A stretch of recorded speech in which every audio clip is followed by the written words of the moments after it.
What are your thoughts and what do you share at the University of Arizona as far as how younger women should be screening for breast cancer? And again, I think it's important to emphasize the things you're talking about should start as early in life as they can.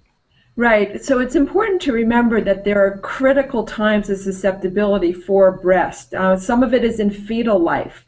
And I actually just completed a book called Be Fruitful, the essential guide for maximizing fertility and giving birth to a healthy child. And it turns out that fetal life is critically important for setting us up for all kinds of diseases, including cancer. And so before women get pregnant, they want their body to be as clean and free of these environmental toxins, which are hormone disruptors, endocrine disruptors, as possible, so that during the pregnancy, they are not exposing the fetus when the breast is initially developing to any of these chemicals that may set up for later life cancer. The second critical window is puberty, when the breast is developing.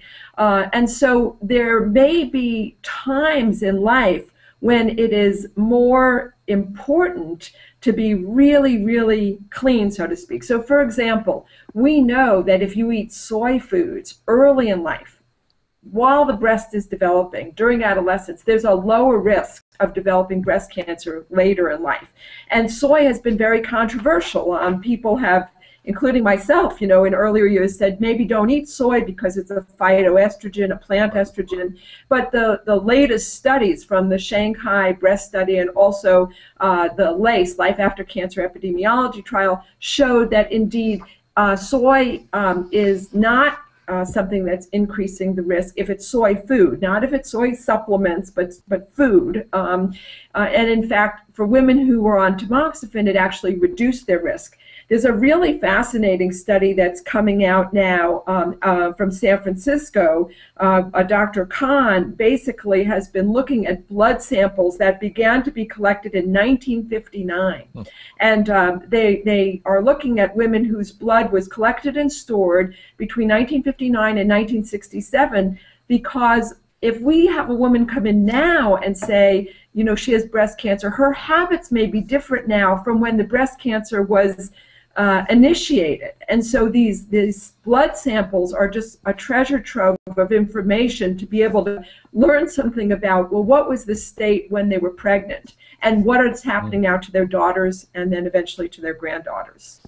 Wow, wow, wow, wow. How soon will that study be out, Victoria? Well, some of the information is already coming out. I didn't see a published article, but there has been a press release about it, and it's just really fascinating because I think that it does allow us to, begin to answer that question about how dangerous are these environmental chemicals.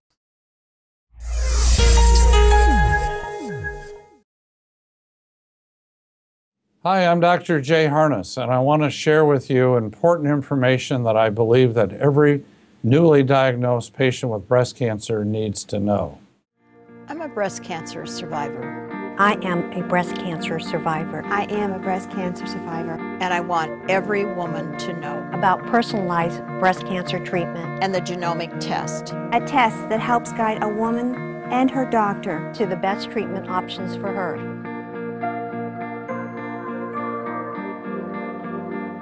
Pass it on.